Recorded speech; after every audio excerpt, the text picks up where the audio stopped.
Assalamualaikum warahmatullahi wabarakatuh. Selamat pagi anak-anak. Bagaimana kabar kalian hari ini? Semoga selalu dalam keadaan sehat ya. Oh iya, pada pagi hari ini Bapak tidak memberi materi di papan tulis seperti kemarin. Jadi, kita simak baik-baik video kali ini ya.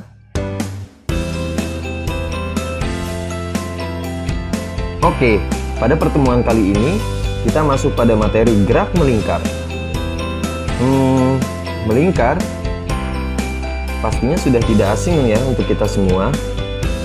Coba kalian lihat apa yang terjadi pada biang lala ini. Gerak melingkar merupakan bergeraknya suatu benda pada lintasan yang berbentuk lingkaran, atau suatu benda yang bergerak membentuk lintasan lingkaran.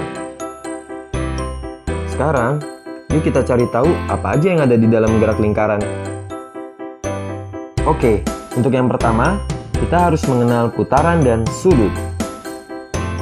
Kalian pasti tahu kan, kalau kita bergerak di lintasan berbentuk lingkaran, kita akan kembali lagi pada posisi awal ketika kita bergerak. Nah, itu artinya kita sudah bergerak sejauh satu putaran.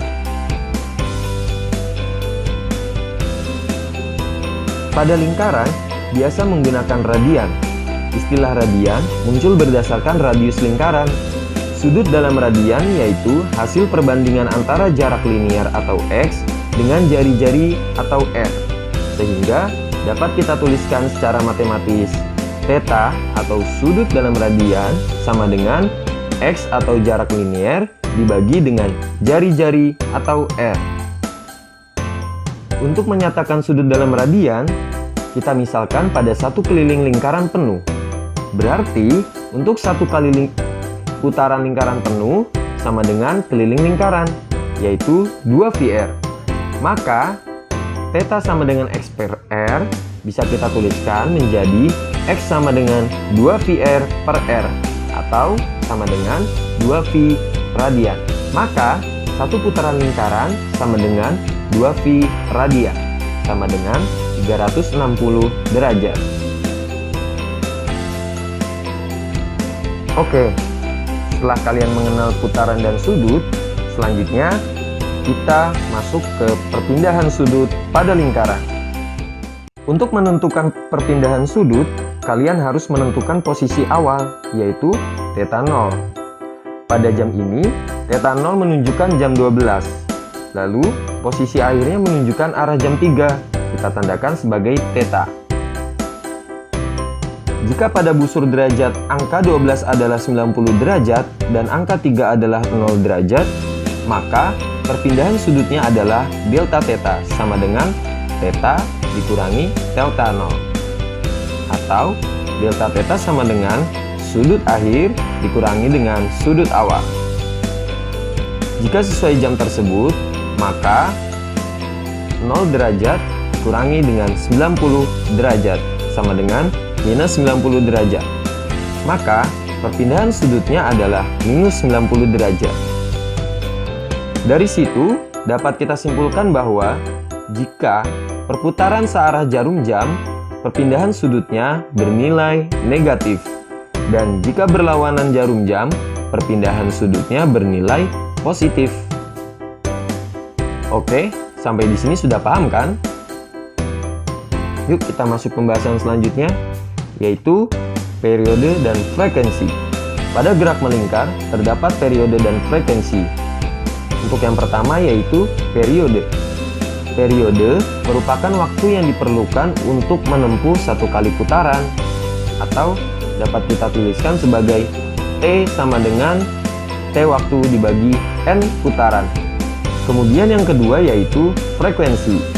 Frekuensi merupakan banyaknya putaran yang dilakukan benda dalam satuan waktu, atau dapat kita tuliskan F frekuensi sama dengan N banyaknya putaran dibagi T waktu.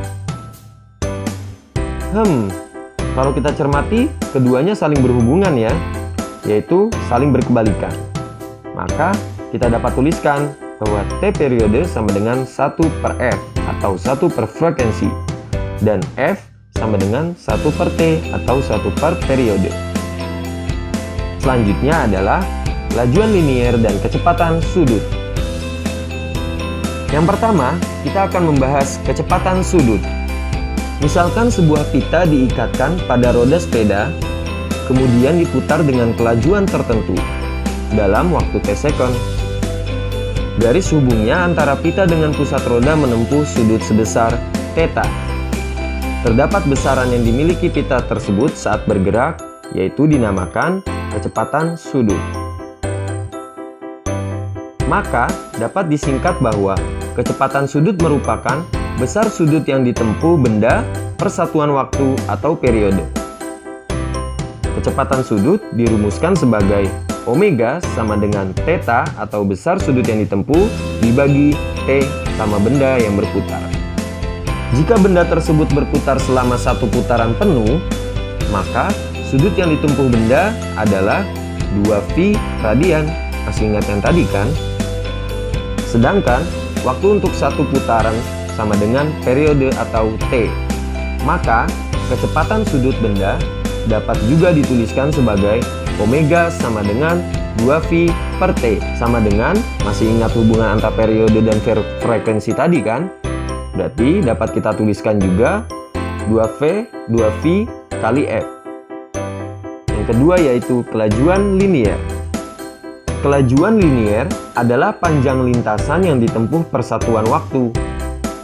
Kita analogikan, jarak yang ditempuh benda untuk satu kali putaran sama dengan keliling lingkaran, yaitu 2V kali R.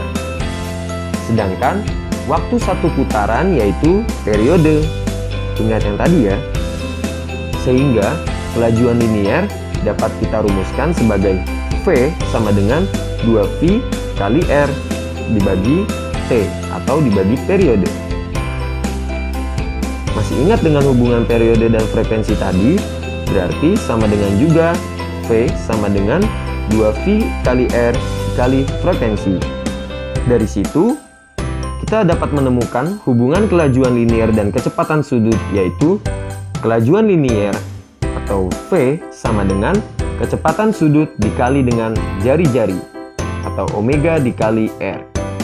Oke, yang selanjutnya ada percepatan sentripetal dan gaya sentripetal. Setiap benda yang bergerak melingkar memiliki suatu percepatan yang arahnya menuju pusat lingkaran, disebut dengan percepatan sentripetal. Percepatan sentripetal memiliki arah yang tegak lurus dengan arah kelajuan linier. Jika suatu benda bergerak melingkar dengan kelajuan linier V, membentuk lingkaran berjari-jari R, maka percepatan sentripetalnya dapat kita tuliskan percepatan sentripetal sama dengan kelajuan linier kuadrat dibagi jari-jari lingkaran. Itu dulu untuk penjelasan gerak melingkarnya ya. Dari penjelasan tersebut, apakah ada yang ingin ditanyakan? Kalau ada, boleh bertanya di kolom komentar YouTube atau Google Classroom, atau boleh PC Bapak juga ya. Terima kasih. Tetap semangat anak-anakku. Assalamualaikum warahmatullahi wabarakatuh.